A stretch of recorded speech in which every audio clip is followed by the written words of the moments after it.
পূর্ব জমানার একজন বাদশা, মিশরের বাচ্চাদেরকে ফেরাউন বলা হতো। এই ফেরাউন জানতে পারল এই মিশরের একটা অঞ্চলে একটা মা আছে, তার 7টা সন্তান আছে, বড় বুজুর্গ। এই 7টা সন্তান নিয়ে মাটা বসবাস করে, কিন্তু সন্তান এবং মা পাক্কা ঈমানদার। ওই মিশরের বাদশা যিনি ছিলেন, তিনার আদত ছিল, অভ্যাস ছিল, মুসলমানদেরকে ধরে ধরে এনে শুয়োরের গোশত খাওয়াইতো। যারা খাইতো তাদেরকে ছেড়ে দিত, যারা শুয়োরের গোশত খাবে না তাদেরকে হত্যা করা হতো। যেমন অদূরে আগামীতে দাজ্জাল পৃথিবীতে আসবে, দাজ্জালকে যে খোদা মানবে তাকে ছেড়ে দেওয়া হবে, আর দাজ্জালকে যে খোদা মানবে না তাকে হত্যা করা হবে। দাজ্জালের আনুগত্য যে করবে তাকে ছেড়ে দেওয়া হবে, দাজ্জালের আনুগত্য যারা করবে না তাদেরকে হত্যা করা হবে। খমনাবাসী খুব মনোযোগ দিয়ে কথাগুলি শুনবেন। ফেরাউন মুসলমানদেরকে ধরে ধরে এনে শুয়োরের গোশত খাওয়াইতো, আর যারা শুয়োরের গোশত খাইতো ফেরাউন তাদেরকে ছেড়ে দিত, আর যারা শুয়োর খাইতো না ফেরাউন তাদেরকে হত্যা করত। কঠিন মুসিবতের সময়, এই সময় পাক্কা ঈমানদার ছাড়া বাঁচা কঠিন ছিল। সে সময় ফেরাউন জানতে পারল অমুক একটা অঞ্চলে এক নারী থাকে, তার 7টা সন্তান আছে, তারা ঈমানদার। ফেরাউন বলল তাদেরকে ধরে নিয়ে আসো, তাদেরকে পরীক্ষা করা হোক। ধরে নিয়ে আসার পরে শুয়োর জবাই করে শুয়োরের গোশত রান্না করে ওই 7 জন পুরুষ 7টা সন্তান এবং মায়ের সামনে ওই শুয়োরের গোশত দেওয়ার পরে ফেরাউন ডাক দিয়ে বলল, তোমরা যদি শুয়োরের গোশত খাও তোমাদেরকে আমি বিল্ডিং বানিয়ে দেব, প্রাসাদ বানিয়ে দেব, আর রাজকোষ থেকে প্রতিনিয়ত তোমাদেরকে বেতন দিব। ফেরাউন এই প্রস্তাব দেওয়ার পরে ওই মুসলিম মা এবং তার সন্তানরা সেই দিন ডাক দিয়ে বলল, ফেরাউন আমরা আল্লাহর হুকুম বাদ দিয়ে তুমি দুনিয়ার রাজার হুকুম মেনে নিয়ে আমরা আখিরাত বরবাদ করতে পারবো না, আমরা শহীদ হয়ে যাব, কিন্তু শুয়োরের গোশত খেয়ে জাহান্নামী হতে পারবো না। একবার জোরে বলা যাবে কি আল্লাহু আকবার। এই বাচ্চা 7টা ভাই সহ তার মাকে ধরে নিয়ে আসা হলো। মাকে ধরে নিয়ে আসার পরে ফেরাউন এবার ওই মহিলাকে বলল, মেয়ে মহিলা বলো, তোমার সন্তান সহ যদি তোমরা এই শুয়োরের গোশত খাও তোমাকে ছেড়ে দেব। মহিলা বলল, ফেরাউন আমার রব বড় শক্তিশালী, আমার মালিক আমার আল্লাহ, আমার রবের বিধানের অমান্য করে আমি তোমার কথায় শুয়োরের গোশত খেয়ে আখিরাত বরবাদ করতে পারবো না রে ফেরাউন। জীবন দিব কিন্তু মিথ্যার সামনে মাথা নত করব না। এমন মুসলমান পাওয়া বিরাট বড় মুশকিল, দুষ্কর। প্রিয় ভাইরা আমার খুব মনোযোগ দিবেন। হাজিরিন, ওই মহিলা ফেরাউন তখন বলল, মহিলারে বুঝছি সোজা আঙ্গুলে ঘি উঠবে না, আঙ্গুল বাঁকা করা লাগবে। সেই জন্য ফেরাউন বলতেছে বড় ছেলেটাকে আলাদা করলো, 6টা ভাইকে বেঁধে রাখছে, মাকে বেঁধে রাখছে। বড় ছেলেটার সামনে শুয়োরের গোশত আনা হলো। যুবক তুমি বলো, তুমি কি শুয়োরের গোশত খাবে? যদি তুমি এক টুকরা খাও তাহলে তোমাকে ছেড়ে দেওয়া হবে, তোমার পরিবারকে ছেড়ে দেওয়া হবে। ওই যুবকটা ডাক দিয়ে বলল, ফেরাউন আমার রব আমার মালিকের হুকুম বাদ দিয়ে তোমার হুকুমে শুয়োরের গোশত খেয়ে আমি আখিরাত বরবাদ করব না। একসাথে বলবেন আল্লাহু আকবার। আরে ফেরাউন তোমার হুকুম মানিয়া আল্লাহর হুকুম অমান্য করব না। কাজী নজরুল ঠিকই লিখেছেন, আল্লাহতে পরিপূর্ণ ঈমান, কোথা সে মুসলমান? আল্লাহতে পরিপূর্ণ ঈমান, কোথা সে মুসলমান? আল্লাহতে পরিপূর্ণ ঈমান, কোথা সে মুসলমান? রোমানদের সাথে যুদ্ধ হলো। নবীর একজন সাহাবী, তার নাম আব্দুল্লাহ ইবনে হুযাইফা, তাকে ধরে নিয়ে যাওয়া হলো রোমান সম্রাটের রাজ দরবারে। রোমান সম্রাট শুনতে পারল মুসলিম বাহিনীর ভিতরে একজন নবীর সাহাবীকেও ধরে আনা হয়েছে। রোমান সম্রাট চিন্তা করলো, নবীর এত এত মুজিজা শুনেছি তার সাহাবীরা নাকি অনেক বড় পাক্কা ঈমানওয়ালা, খুব মজবুত কালবওয়ালা। আজকে নবী দেখি নাই, কিন্তু সাহাবী আজকে দেখবো সাহাবী কেমন। খমনাবাসী শুনে যাবেন, রোম সাম্রাজ্যের সম্রাট তিনি সাহাবী আব্দুল্লাহ ইবনে হুযাইফাকে ডেকে নিয়ে গেলেন, শিকল দিয়ে হাত পা বেরি বুড়ি বাঁধা। ডেকে নিয়ে যাওয়ার পরে জিজ্ঞেস করলেন, আপনার নাম কি? আব্দুল্লাহ ইবনে হুযাইফা বলে, হ্যাঁ। বলতেছে, আমি রোম সম্রাট আপনাকে প্রস্তাব দিচ্ছি, হে আব্দুল্লাহ, আপনি যদি আমার ধর্ম গ্রহণ করে নেন, তাহলে এই রোম সম্রাটের একটা মাত্র কন্যা সন্তান আছে, আমি আপনার সঙ্গে আমার মেয়েটাকে বিবাহ দিয়ে দেব। হামনাবাসী আব্দুল্লাহ ইবনে হুযাইফাকে রোম সম্রাট ডাক দিয়ে বলল, হুযাইফা যেহেতু কোনো কাজেই মানে না, তাহলে তাকে হত্যা করে ফেলো। হযরত আব্দুল্লাহ ইবনে হুযাইফাকে শুলে চড়ানোর জন্য নিয়ে যাওয়া হচ্ছে। তখন তিনি কাঁদতে লাগলেন। তখন সৈন্যরা যে বাদশাকে বলল, বাদশা আব্দুল্লাহ ইবনে হুযাইফা কেঁদে ফেলেছে। তখন বাদশা চিন্তা করলেন, যেহেতু কেঁদে ফেলেছে সেহেতু সে ভয় পাইছে, আমার প্রস্তাবে সে রাজি হয়ে যাবে। যেহেতু কেঁদে ফেলেছে সেহেতু সে দুর্বল। রোম সম্রাট আবার এসে আব্দুল্লাহ ইবনে হুযাইফাকে বলেন, হে আব্দুল্লাহ ইবনে হুযাইফা, রাসূলের সাহাবী, আপনি কেঁদে ফেলেছেন, বুঝতে পারছি আপনি দুর্বল হয়েছেন, আমার প্রস্তাবে রাজি হয়ে যান, আমার মেয়েটা বিয়ে করেন, খ্রিস্টান হয়ে যান, রোম সাম্রাজ্যের সম্রাট আপনাকে বানাই দেই। আব্দুল্লাহ ইবনে হুযাইফা ডাক দেখে, সম্রাট, তুমি ভাবছো আমি দুর্বলতার কারণে কেঁদে ফেলেছি? না, আমি কাঁদতেছি, আমি কিছু সময় পরে শহীদ হয়ে যাব, আমি এই জন্য কাঁদি। আমার রব কেন 1000 জীবন আমাকে দেয় নাই? আমাকে একবার শহীদ করার পরে যেন আবার জীবন হয়, আবার যেন শহীদ হয়, আবার জীবন হয়, আবার যেন শহীদ হয়। আল্লাহর প্রতি আমি রাসূলের সাহাবী, 1000 বার জীবন পাইলে 1000টা জীবন আমি আল্লাহর পথে শহীদ হতাম, সেই তামান্না নিয়ে আমি কাঁদতেছি, কেন আল্লাহ আমাকে 1000 জীবন দেয় নাই? আল্লাহু আকবার।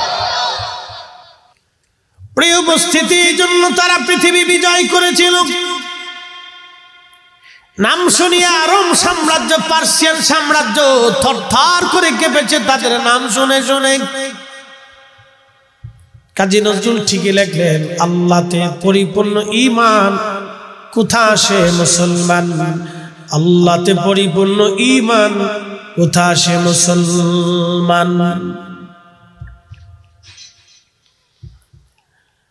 ইমাম আবুল ফারাজ ইবনুল জৌজি লেখেন, ওই মিশরি মা সন্তান বড় ছেলেটা বলল, বাদশা জীবন যাবে কিন্তু শুয়োরের গোশত খাবো না। বাচ্চা বলল, তার 10টা আঙ্গুল কাটো, আমি তাকে হঠাৎ করে মেরে ফেলবো না। মৃত্যুটা 2 ধরনের মৃত্যু, একটা মৃত্যু ধীরে ধীরে ধীরে ধীরে মারা যায়, এটা বড় যন্ত্রণার মৃত্যু, আর একটা মৃত্যু হঠাৎ করে মরে যায়, খুব আরামের মৃত্যু। বাচ্চা বলতেছে, আমি যদি তার দ্রুত গতিতে মৃত্যু সংগঠিত করে দেই তাহলে সে আরামে মারা যাবে, কিন্তু আমি তাকে আরামে মারবো না, ধীরে ধীরে তিলে তিলে মারবো। এই জন্য হযরত বেলালের ইসলামের জন্য বেশি ত্যাগ কষ্ট স্বীকার করেছিলেন হযরতে বেলাল। ধীরে ধীরে ধীরে ধীরে তাকে মারা হতো, মাঝে মধ্যে অজ্ঞান হয়ে দুম হয়ে পড়ে থাকতেন, আবার হুঁশ আসতো, আবার পিটানো হতো। এইভাবে মাসের পর মাস বেলালকে মারা হতো। তারপরে হযরত বেলাল আহাদ আহাদ আহাদ আহাদ বলে কাঁদতো। আমরা মাঝে মধ্যে দেখি ভারতের হিন্দুরা, ভারতের উগ্রপন্থী হিন্দুরা মুসলমানদেরকে ধরে পিটায় আর বলে, বল জয় শ্রীরাম, জয় শ্রীরাম বলে বলে মুসলমানদেরকে পিটানো হয়। অনেক মুসলিমকে পিটে পিটে মেরেছে, বল জয় শ্রীরাম, বল জয় শ্রীরাম।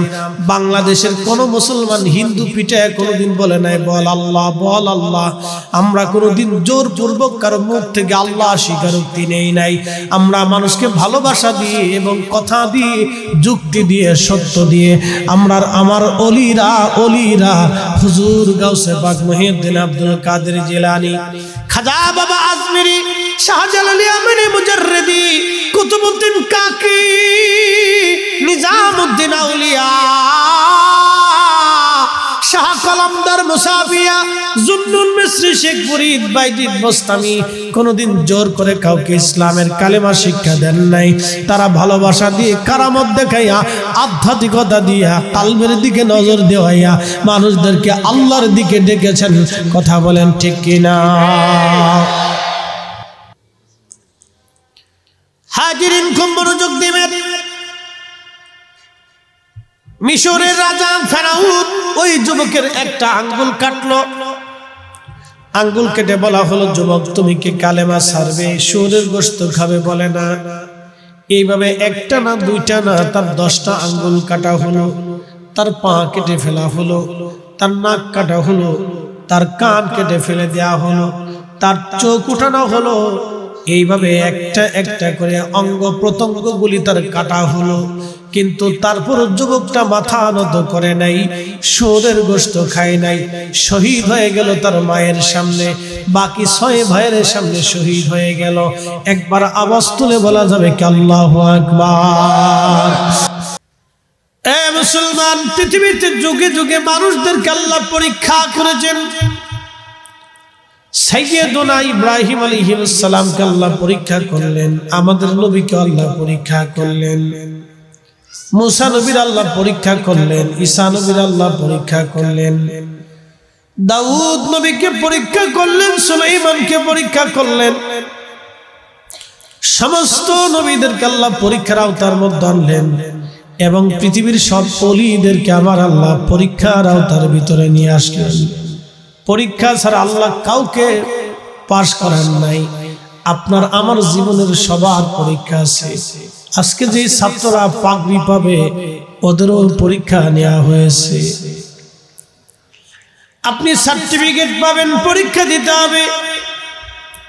পরীক্ষা ছাড়া আপনার সুন্দর রেজাল্ট আল্লাহ দেবে না। পরীক্ষা দিতে হবে আপনাকে। ঠিক আমাদের জীবনে আল্লাহর পক্ষে, আল্লাহর কাছে পরীক্ষা দেওয়া লাগবে। চূড়ান্ত পরীক্ষা কবরে হবে, হাসরের ময়দানে আল্লাহ চূড়ান্ত ভাবে পরীক্ষা নেবেন। ধনী ব্যক্তির 500 বছর আগে আমার রব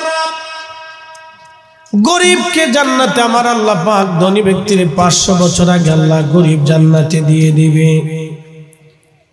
ও হোমনার মুসলমান, মনোযোগ দিয়ে কথাগুলি শুনে যাবেন। আজ আল্লাহ পৃথিবীতে পাঠিয়েছে আমাদেরকে পরীক্ষা করার জন্য। আমরা পরীক্ষায় অবতীর্ণ হয়েছি। আপনি ধনী, তাও আল্লাহর পরীক্ষা। আপনি গরিব, আল্লাহর পরীক্ষা। আপনি অনেক শিক্ষিত, আল্লাহর পরীক্ষা। আল্লাহ আপনাকে মেধাহীন করেছেন, সেটাও আল্লাহর পরীক্ষা। আপনার আমার জিন্দেগি সব আল্লাহর পরীক্ষা। শুধু পরীক্ষা, পরীক্ষার পরীক্ষা। আল্লাযী খালাকাল মাউত, আল্লাহ বললেন আমি তোমাদের মৌত সৃষ্টি করলাম, ওয়াল হায়াতা লিয়াবলুয়াকুম আইয়ুকুম আহসানু আমালা।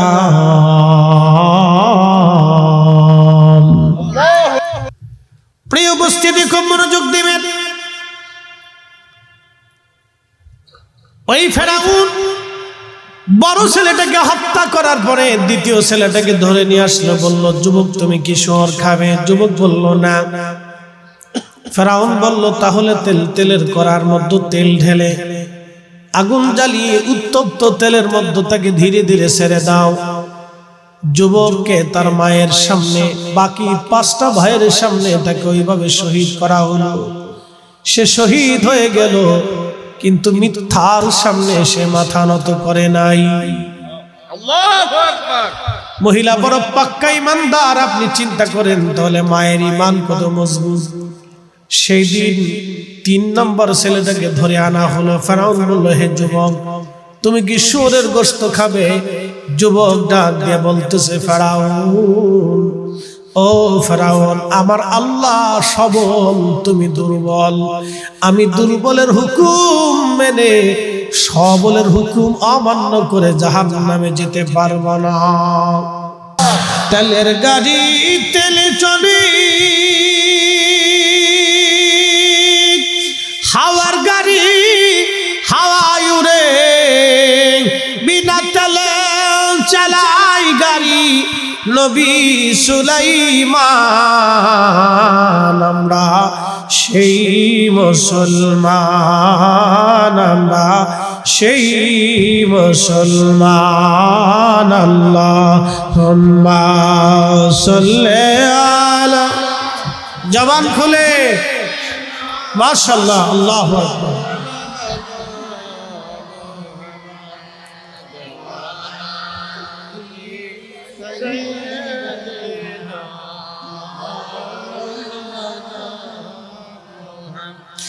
কখনো তোমাকে যদি ভুলি, হেদায়েতের আলো জেনে নিও কাছে তুলি, ঠাই দিও প্রিয়তম অগমহিয়ান। তুমি রহমান, তুমি মেহেরবান। অন্ধ গাহে না শুধু তোমারি গুণগান, অন্ধ গাহে না শুধু তোমারি গুণগান। বুঝেও বুঝে না তবু শান, তুমি রহমান, তুমি মেহেরবান। আপনাদের কষ্ট হচ্ছে? বেশি রাত করবো না, ভয় নেই, একটু বসে। কালকে রাত্রে এই 3টার সময় মাহফিল এটা করে ঢাকা আসছি, দিন 9টার সময় পুরো জ্যাম জট কুয়াশা ঠিক জমা পড়ে আসছি, বুঝিনি এবার ঘুমাই কোন সময়।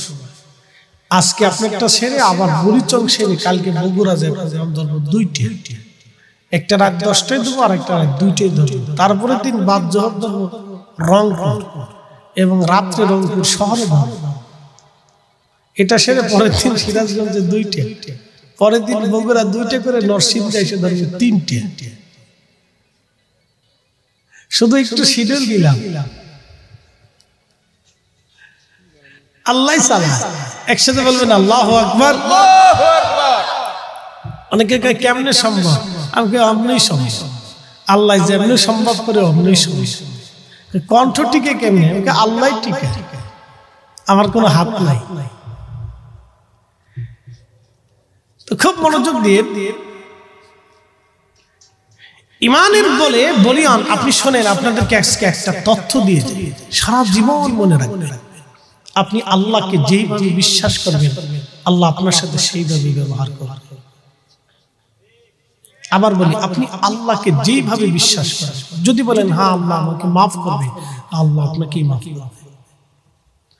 যদি বলেন হ্যাঁ আমার রব আমার জন্য রিজিক রাখবে, হ্যাঁ আপনার জন্য রিজিক যে কোনো ভাবেই রাখবে, আপনাকে হারাম খেতে হবে। একসাথে বলবেন আল্লাহু আকবার। আপনি যদি বিশ্বাস করেন যে হ্যাঁ আমাকে শেফা আল্লাহ দিবেই, আল্লাহ আপনাকে অবশ্যই শেফা দিবে, আপনাকে ইয়াকিন রাখতে হবে, বিশ্বাস পিওর রাখতে হবে, 100% সম্পূর্ণ ইয়াকিন রাখতে হবে, আল্লাহর প্রতি বিশ্বাস রাখতে হবে, তাহলে আপনি পাবেন। ওনাকে ডাকলে পাওয়া যায়, ডাকার মতো ডাকলে পাওয়া যায়।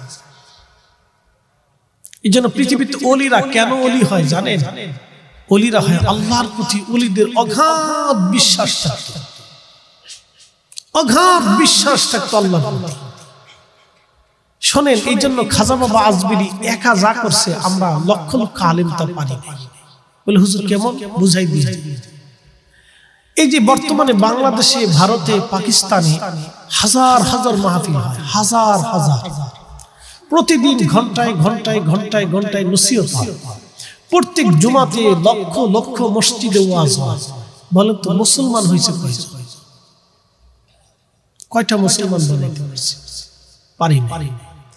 খাজা বাবা আজমিরি যখন আসছেন তখন তিনি কি ওয়াজ করলেন যে 90 লক্ষ মানুষ কালেমা পড়ল। একসাথে বলবেন আল্লাহু আকবার। এই জন্য আমরা ওলিদেরকে ভালোবাসি। বেদাতি সাদাতি যাই বলে, মাজার পূজারি পীর পূজারি যাই বলে বলতে পারে, আপনার মুখের স্বাধীনতা আছে, কিন্তু বইলে লাভ হবে না। আপনি পীর পূজারি, মাজার পূজারি, ভণ্ড, বেদাতি যা খুশি ইচ্ছা বলতে পারে, আপনার মুখের স্বাধীনতা আছে, বক্তব্যের স্বাধীনতা আছে, আপনি বলতে পারেন, কিন্তু বলে লাভ হবে না। এই ওলিরা আসছিলেন বিধায় আজকে কালেমার স্বাদ আপনি পাইছেন। কেউ যদি ওলিদেরকে অস্বীকার করে তা আমি মনে করি সে তার নিজের বাপকে অস্বীকার করছে।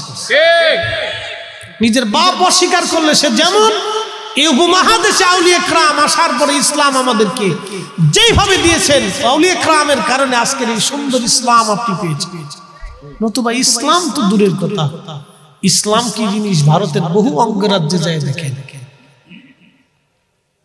বহু জায়গায় ভারতের যায় দেখেন, বহু জায়গা আছে যেখানে মাইক দিয়ে মুসলমান আজানি দিতে পারে। আপনি যান, আমাদের দেশে হিন্দুরা মায়ের কোলে ঘুমায়, কি কথা কন না কেন? আপনি জানতো হোমনাতে কোনো হিন্দুর বাড়ি আক্রমণ করেন আমি করতে দিব? জীবনও করতে দিব না, জীবনও করতে দিব না।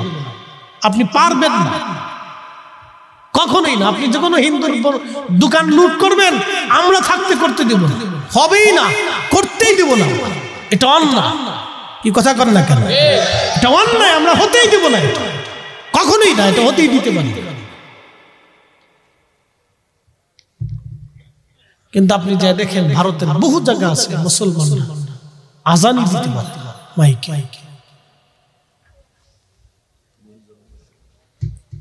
আপনি পশ্চিমবঙ্গেই তো গরু জবাই করতে পারবেন, আর বাকি বঙ্গগুলি বাদই দেন। পশ্চিমবঙ্গে গরু জবাই দিতে পারবেন। আপনি যান আসামে, আমি গত বছর আসাম মাহফিল করে আসছি, আল্লাহ মাফ করে দিক, আসামের ওই ব্রহ্মপুত্র নদের চরের ভিতরে আমাকে নিয়ে গেছে। আহা, যদি আপনি হালত দেখতেন আপনার কান্না চলে আসতো।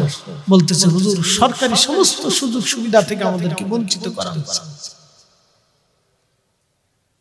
সরকারি রাষ্ট্রীয় কোনো সুযোগ সুবিধা আমাদের জন্য বরাদ্দ নাই। আপনার গা শিহরে উঠবে। বলতেছে আপনি আসছেন বহু দূর থেকে মেহমান, আপনাকে নিয়ে আসছি, একটু দোয়া করে যান। বুঝতে পারছেন? বাস্তবতা আমার চোখে দেখে।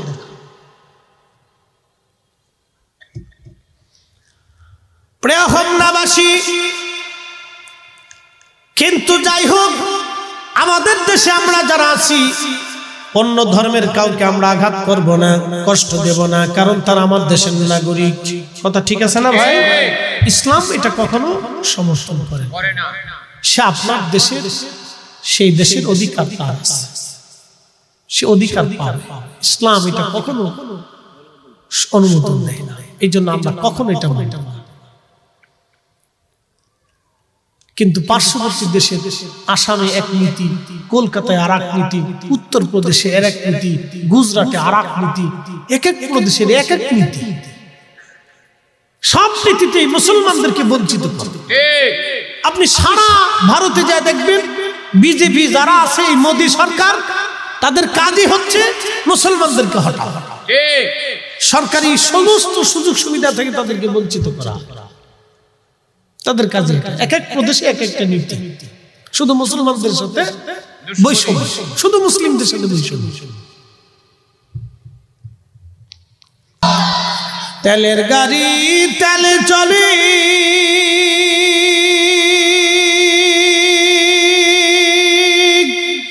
হাওয়ার গাড়ি হাওয়ায় উড়ে,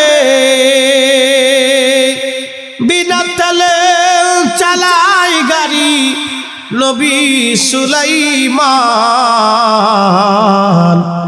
আমরা সেই মুসলমান, আমরা সেই মুসলমান। যা আল্লাহ ও যা হাকাল বাতিল, ইন্নাল বাতিলা কানা জাহুকা। সত্যের আগমনে মিথ্যা দূরীভূত হবে, মিথ্যার সাথে সত্যের লড়াই কিয়ামত পর্যন্ত চলবে। আগেও সত্যের সাথে মিথ্যা, মিথ্যার সাথে সত্যের লড়াই হয়েছে। যারা ঈমানে টিকেছে তারাই আখিরাতে নাজাতের ফয়সালা হয়ে গেছে। প্রিয় উপস্থিতি, কিয়ামত পর্যন্ত যতদিন আপনাকে হায়াত দিবে আল্লাহ, ততদিন আপনাকে মিথ্যার সাথে লড়াই করতেই হবে। কথা বলেন ঠিক না বেঠে?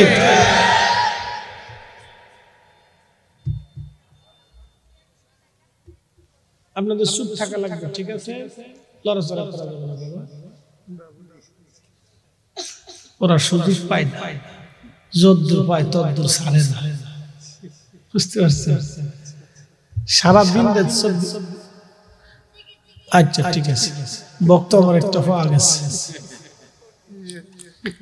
এই শুনেন, বাচ্চারা তো আসর থেকে মাগরিব পর্যন্ত সামান্য একটু সময় পায়, তো যদ্দূর পায় তদ্দূর ওরা মানে উসুল করে ছাড়ে না। তো এই সময় একটু পাইছে তো গল্প গুজব যা আছে তদ্দূর করে লইতেছে। প্রিয় উপস্থিতি, অনেক দুষ্কর পাবেন না। এই জন্য আগে বলছি যে মুসলমান পরে আসে, মানুষ এই যে কিনে দেখে। বহু ভাই আছে এদেশে বনের জমি বুঝাই দেয় আছে। কথা কর না কেন, জোরে বলেন। বিরাট বুজুর্গ, সমাজের বুজুর্গ, সমাজের বিরাট বুজুর্গ, বিরাট ধার্মিক, বাপরে বাপ, নামাজ ছাড়ে না, এরকম আছে। কিন্তু বনের জমি বুঝাই না, এতিম ভাতিজা ভাগ্নে এদের জমি বুঝিয়ে দেয় না, ভোগ দখল করে রাখছে। ও ভাবতেছে আমি বিরাট বুজুর্গ হয়েছে। আল্লাহর কসম করে বলি, 100 জমি দখল করে কোন পুরুষ যদি নিজের ভোগে রেখে নিজের আপনজনদেরকে বঞ্চিত করে, যতদিন বঞ্চিত করে রাখবে, যতদিন ও কাবা ঘরের হেরেমে নামাজ পড়লেও নামাজ হবে না। ও নামাজ পড়লেও নামাজ হবে না, হেরেমে উপস্থিত থেকে রোজা রাখলেও রোজা হবে না, কাবা শরীফের গিলাপ দিয়ে তাকে কবরে দিলেও আল্লাহ তাকে মাফ করবে না। আপনাকে দিন বুঝে যেতে হবে। খালি সেজদা দিলেই যদি বুজুর্গ হওয়া যাইত, তাহলে তো এই সমস্ত বিধানের কোনো প্রয়োজনই ছিল না।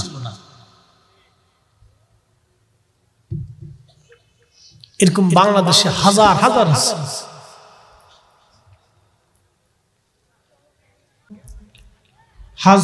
হাজারো হাফিজ উস্তাদ, আন্তর্জাতিক খ্যাতি সম্পন্ন কারি হাফিজ মাওলানা বদিউজ্জামান সাহেব, প্রধান আকর্ষণ হাফিজ মাওলানা মুফতি আমিনুর রহমান আল কাদরি সাহেব, আমন্ত্রিত অতিথিবৃন্দ, এলাকার গণ্য মাননীয় ব্যক্তিবর্গ, জিকির তালিম প্রদানে মাওলানা শফিকুল ইসলাম সাহেব সহ সকল উলামায়ে আহলে সুন্নাত, এলাকার গণ্য মাননীয় ব্যক্তিবর্গ, কলিজার টুকরো যুবক ভাইরা, পর্দানিশী আমার সম্মানিতা মা ও বোনেরা, মাইকের আমার যত দূর পর্যন্ত যাচ্ছে, শুকরিয়া সে আল্লাহর দরবারে যিনি আমাকে এবং আপনাকে এই শীতের ভিতরে, এই প্রচন্ড শীতের ভিতরে সব কিছু ফেলে রেখে আল্লাহর বেহেশতের বাগানের জন্য মনোনীত করেছেন। একই সময়ে অনেক মানুষ নিজের ঘরের ভিতরে, বেডরুমে, নিজের বিছানাতে উপবিষ্ট, ঠিক সেই মুহূর্তে আপনারা বেহেশতের বাগানে উপবিষ্ট। একই সময়ে কেউ দোকানে পাটে বসা, ঠিক একই সময়ে আপনারা বেহেশতের বাগানে বসা। অতএব উভয় শ্রেণী এক না। আল্লাহ আপনাকে এবং আমাকে বেহেশতের বাগানের জন্য মনোনীত করেছেন। সেই জন্য আল্লাহর আসমানে আমরা একসাথে সকলে শুকরিয়া আদায় করে বলি আলহামদুলিল্লাহ। আরো শুকরগুজার করি সে আল্লাহ যিনি সর্বশ্রেষ্ঠ নবী, সর্বকালের সর্বশ্রেষ্ঠ মহামানব, ইমামুল মুরসালিন, রাহমাতুল লিল আলামিন, সাইয়্যিদুল কাউনাইন ওয়াস সাকালাইন, হাবিবুল্লাহ, আল্লাহর পেয়ারা মেহবুব নবীর উম্মত হিসেবে আল্লাহ আমাদেরকে মঞ্জুর করেছেন। সেই জন্য আল্লাহর আসমানে আমরা সকলেই একসাথে আবারও শুকর আদায় করে বলি আলহামদুলিল্লাহ। প্রিয় উপস্থিতি, জানি ঠান্ডা, নিচে ঠান্ডা, উপরে ঠান্ডা, ডাইনে ঠান্ডা, বামে ঠান্ডা, পিছে ঠান্ডা, সামনে ঠান্ডা, সব জায়গায় ঠান্ডা। আচ্ছা বলেন তো, 2 মাস আগেও গরম ছিল, ঠান্ডা যিনি দিলেন তিনি কে? যদি আল্লাহ নভেম্বরের 1 তারিখে একসাথে সমস্ত ঠান্ডা দিতেন, তাহলে আমাদের অনেক শিশু মারা যেত, বৃদ্ধ মারা যেত এবং অসুস্থরা মারা যেত। আল্লাহ একসাথে ঠান্ডা দেন নাই, বরং নভেম্বরের 1 থেকে ধীরে ধীরে ধীরে ধীরে ধীরে ধীরে ধীরে ধীরে দিন যত যায় ঠান্ডা তত বাড়ে, দিন যত যায় ঠান্ডা তত বাড়ে। এই কুদরতের মালিককে একসাথে চিৎকার মেরে বলি কে? আল্লাহ। সেজদা হবে কার? জিকির হবে কার? ইবাদত হবে আল্লাহ। এই জন্য আমরা যদি বিশ্বাস করি যে রব সত্য, তাহলে সকলে ভিতরে এসে বসি এবং কথা আমরা শ্রবণ করি। আল্লাহ আমাদেরকে কিছু কথা শোনার তৌফিক দিন, বলে না আমিন। আমি কোরআন শরীফ থেকে একটা আয়াত পড়ছি। আয়াতে আল্লাহ বলছেন, হে ঈমানদার, তোমরা আমি আল্লাহকে ভয় করো, ভয় করার মতো তোমরা ভয় করো। আচ্ছা বলেন তো, পৃথিবীতে ৩৫০০ রোগ আছে, মানব শরীরের মধ্যে ৩৫০০ রোগ আছে। কোন না কোন অবস্থাতে এক একটা রোগ আপনার শরীরে বাসা বেঁধে থাকে। মার্কিন প্রেসিডেন্টের শরীরেও রোগ থাকে, রাশিয়ান প্রেসিডেন্টের শরীরেও রোগ থাকে, ইসরায়েলের প্রধানমন্ত্রীর কাছেও রোগ থাকে, ও চাইনিজ প্রধানমন্ত্রী প্রেসিডেন্টের শরীরে রোগ আছে। আমাদের যিনি প্রধান উপদেষ্টা, তিনার শরীরেও রোগ আছে। রোগ ছাড়া পৃথিবীতে কোনো মানুষ নাই। আল্লাহ একজনকে রোগ মুক্ত করছিল, তার নাম ফেরাউন। রোগ মুক্ত করার পরে সে বলল, আনা রাব্বুকুমুল আলা, আমি সবচেয়ে বড় খোদা। বুঝতে পারছেন? এই জন্য আল্লাহ আমাদেরকে একটা রোগ দেন। ৩৫০০ রোগ দিয়েছেন এবং সর্বশ্রেষ্ঠ আল্লাহ রোগ একটা দিয়েছেন, এটার নাম হচ্ছে মৃত্যু। পৃথিবীতে বহু কিছু ওষুধ আবিষ্কার হবে, বিভিন্ন রোগের নিরাময় হবে এবং কন্ট্রোল করার জন্য রোগের ওষুধ আবিষ্কার হবে, কিন্তু মৃত্যু রোগের কোনো ওষুধ আজও পর্যন্ত কেউ আবিষ্কার করতে পারে নাই। আর কিয়ামত পর্যন্ত চেষ্টা করলেও এই রোগের ওষুধ আবিষ্কার করা সম্ভব হবে না। আল্লাহ কোরআনের আয়াতে ওয়াজ করছে, قل إن الموت الذي تفرون منه فإنه ملاقيكم الله أكبر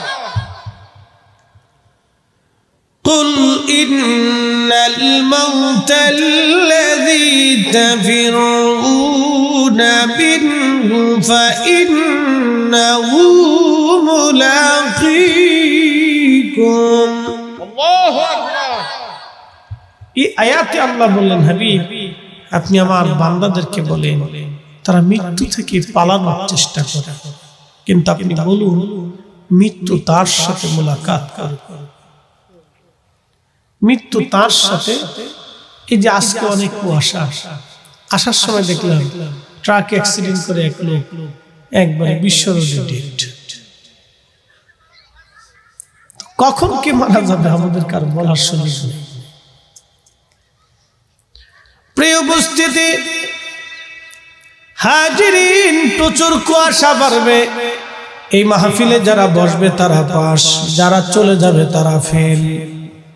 প্রশ্ন রাখতে পারেন, ফরিদি হুজুর চলে গেলে ফেল কেন হব?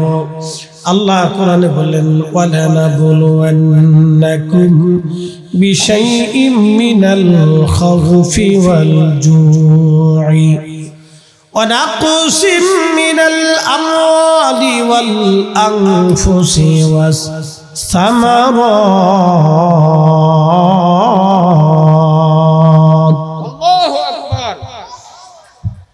আল্লাহ ডাক দিয়ে বলেন, এ বান্দা আমি পরীক্ষা করব তোমাকে। পরীক্ষা, তোমাদেরকে ভয় দেখে পরীক্ষা করব।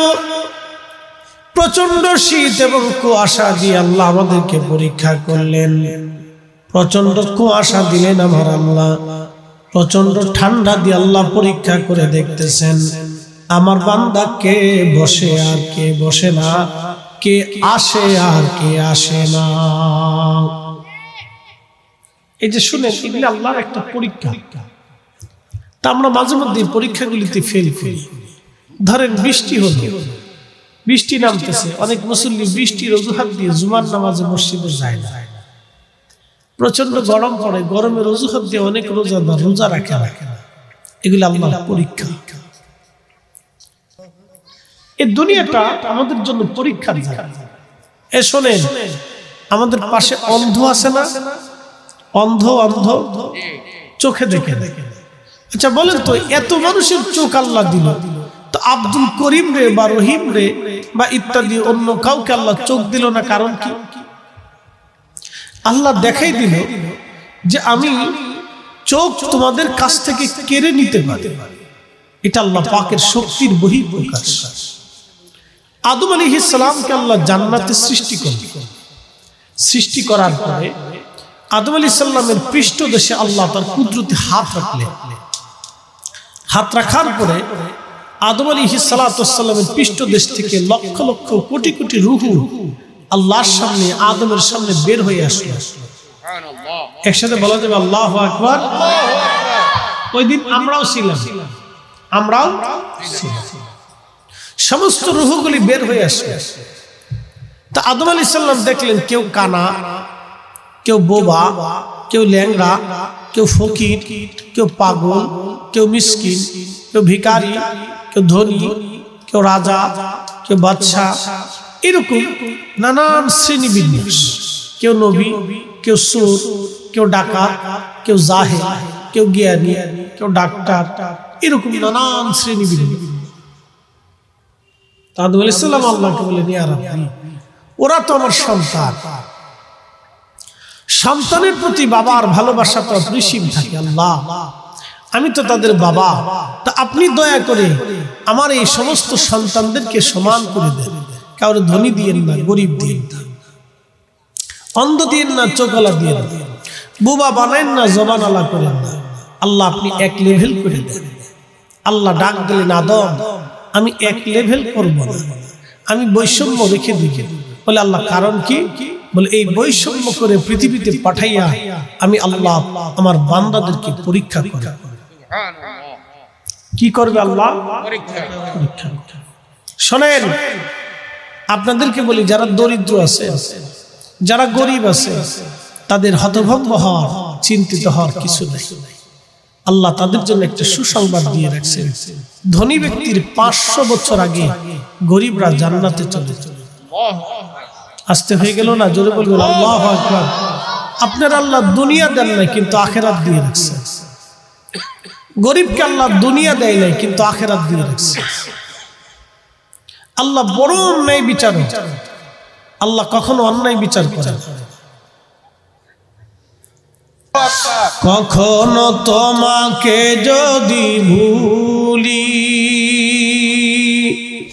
হেদায়েতের আলো জেনে নিও কাছে তুলি, ঠাই দিও প্রিয়তম, ঠাই দিও প্রিয়তম, ওগো মহিয়ান তুমি রহমান, তুমি মেহেরবান। অন্ধ গাহে না শুধু তোমার গুণগান, অন্ধ গাহে না শুধু তোমার গুণগান। বুঝেও বুঝে না তবু শান, তুমি রহমান, তুমি মেহেরবান।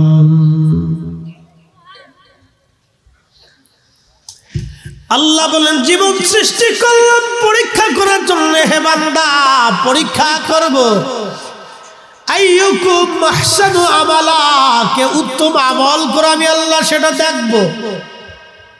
একসাথে বলেন সুবহানাল্লাহ। সুবহানাল্লাহ। কি আমল? উত্তম আমল। এটা মাঝখানে বসতে বসতে খুব ডিস্টার্ব।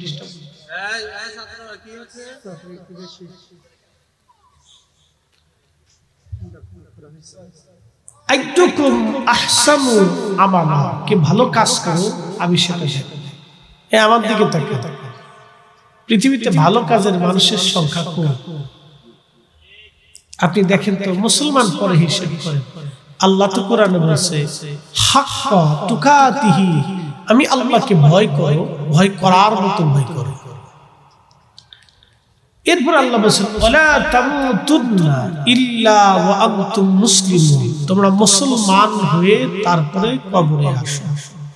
আপনি মুসলমানের হিসাব পরে কষেন, মানুষের হিসাব করেন।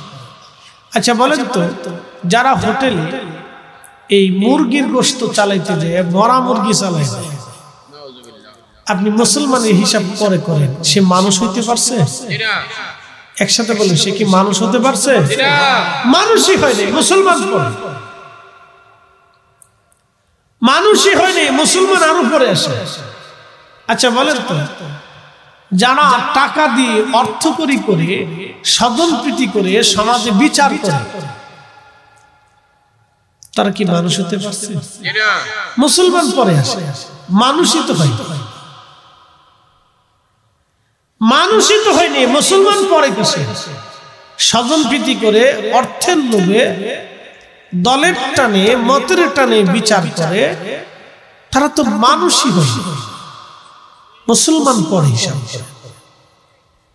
আপনাকে এটা বুঝতে হবে। আল্লাহ বলেন ওয়ালা তামুতুন্না ইল্লা ওয়া আনতুম মুসলিমুন, তোমরা মুসলমান হয়ে কবরে আসো। মুসলমান মিথ্যা বলে? আসতে বলেন, জোরে বলেন। মুসলমান কি মিথ্যা বলে? মুসলমান হারাম খায়? মুসলমান অন্যের সম্পদ মেরে খায়? না। মুসলমান হতে পারে, মুসলমান। মুসলিম কাকে বলে? আসলামতু লিরাব্বিল আলামিন, তাকে মুসলমান বলে যে মানুষ নিজেকে আল্লাহর প্রতি সম্পূর্ণ আত্মসমর্পণ করছে। একসাথে বলবেন আল্লাহু আকবার। নিজেকে সম্পূর্ণ আল্লাহর প্রতি আত্মসমর্পণ করছেন, তাকে মুসলমান বলে। এই জন্য কাজী নজরুল লিখছিলেন, আল্লাহতে পরিপূর্ণ ঈমান কোথা সে মুসলমান, আল্লাহতে পরিপূর্ণ ঈমান কোথা সে মুসলমান, আল্লাহতে পরিপূর্ণ ঈমান কোথা সে মুসলমান, কোথা সে মুসলমান, কোথা সে মুসলমান।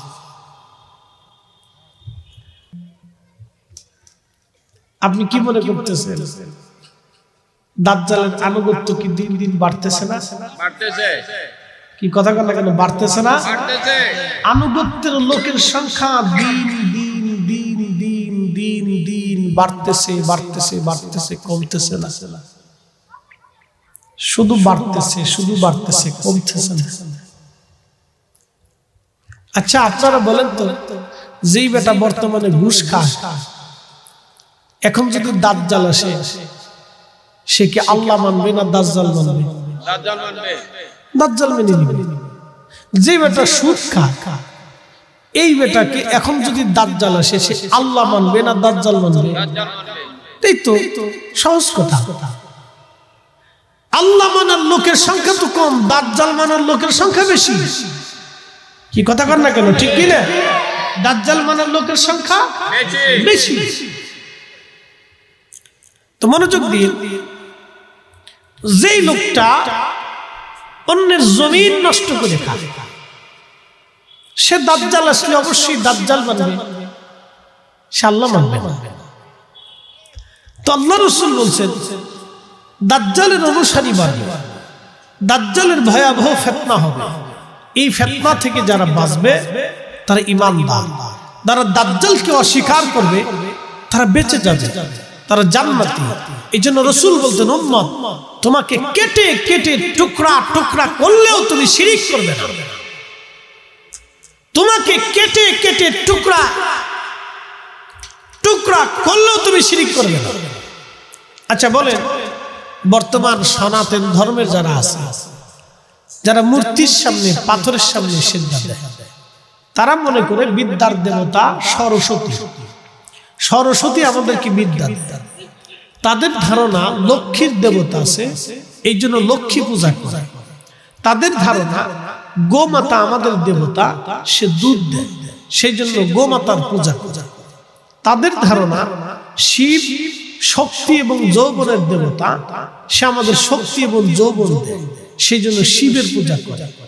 তারা মনসার পূজা করে, কারণ সাপের এই অত্যাচার থেকে যাতে তারা বাঁচতে পারে, এই জন্য মনসার পূজা করে। আচ্ছা মনোযোগ দিয়ে, তারা কালীর পূজা করে, দুর্গার পূজা করে, গণেশের পূজা করে, লোকনাথের পূজা করে। এরকম করতে করতে করতে করতে বহু বিশ্বাসে, বহু দেবতাতে, বহু দেবতায় তারা পূজারী পূজা করে। এখন বলেন, এখন যদি দাজ্জাল আসে, তাহলে সমস্ত সনাতনীরা দাজ্জালকে মেনে নেবে, সমস্ত শিখেরা দাজ্জাল মানবে, সমস্ত বৌদ্ধরা দাজ্জাল মানবে, সমস্ত খ্রিস্টানরা দাজ্জাল মানবে, সমস্ত ভিন্ন মতের বিশ্বাসের মানুষরা দাজ্জাল মেনে নিবে। একমাত্র পাক্কা ইমানদাররাই ইমাম মাহদীকে মেনে নিবে। কথা বলেন ঠিক না বেঠে?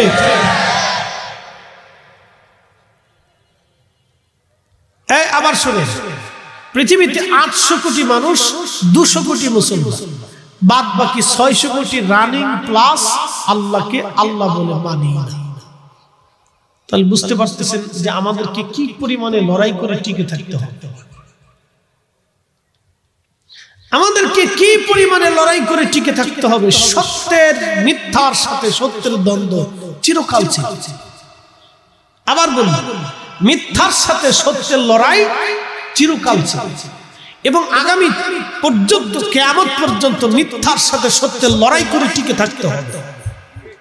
কথা বুঝতে পারছেন? আপনাকে প্রতিনিয়ত আপনাকে শয়তানের সাথে যুদ্ধ করতে হবে। কথা ঠিক কিনা? প্রতিনিয়ত শয়তানের সাথে আপনাকে কি করতে হবে? যুদ্ধ করতে হবে। আপনার প্রতিবেশী ঘুষখোর, সে কোটি কোটি টাকার মালিক হয়ে যাচ্ছে, এই সময় আপনার নফসের সাথে আপনাকে যুদ্ধ করতে হবে। আপনার কলিগ ঘুষখোর, সে কোটি কোটি টাকার মালিক হয়ে যাচ্ছে, আপনার স্ত্রী আপনাকে বারবার খুঁচাবে, ধাক্কা দিবে, বকা দিবে, গালি দিবে, রাগ করবে, আপনার থেকে জুদা হবে, বাপের বাড়ি চলে যাবে।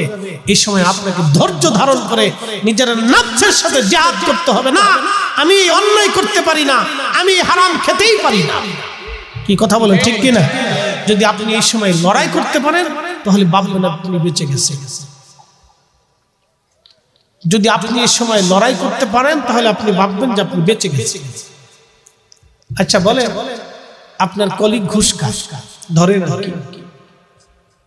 তো কলিগ ঘুষ খাওয়ার সময় সে বাড়িতে অনেক কিছু করলো, একটা বিল্ডিং করলো, বাড়ি করলো, এই করতেছে, সে করতেছে, প্রতিনিয়ত অনেক কিছু করতেছে। তা আপনার স্ত্রী আপনাকে প্রতিনিয়ত শাসায়, আপনার সাথে রাগ করে, বেজার হয়, নানান কিছু। কারণ কি? আপনি ঘুষ খান না, সে অনেক টাকার মালিক, একই চাকরি, একজনে ডাল ভাত খান, আরেকজনে প্রতিনিয়ত 6 পদের তরকারি খান। আচ্ছা আপনাদেরকে এখন প্রশ্ন করি, আপনার কলিগ ঘুষ খাইয়া কিয়ামত পর্যন্ত কি পৃথিবীতে বেঁচে থাকবে? এই সম্পদগুলো কি যাবতীয় সে নিয়ে যেতে পারবে? তাহলে কিয়ামতের ময়দানে যখন সে আল্লাহর দরবারে আসামি হবে, তখন তার স্ত্রী কি তার গুনাহের জিম্মাদারি নেবে?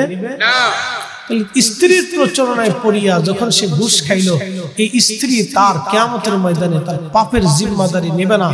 ঠিক আপনার স্ত্রীও আপনার গুনাহের জিম্মাদারি নেবে না। অতএব আপনি স্ত্রীর কথায় ঘুষ খান নাই, এতেই আপনি সফল কাম। কথা ঠিক কিনা? আপনি সফল কাম। আপনি সুদ খান নাই, আপনি সফল কাম। আপনি সুদ খান নাই, আপনি সফল কাম। প্রিয় উপস্থিতি,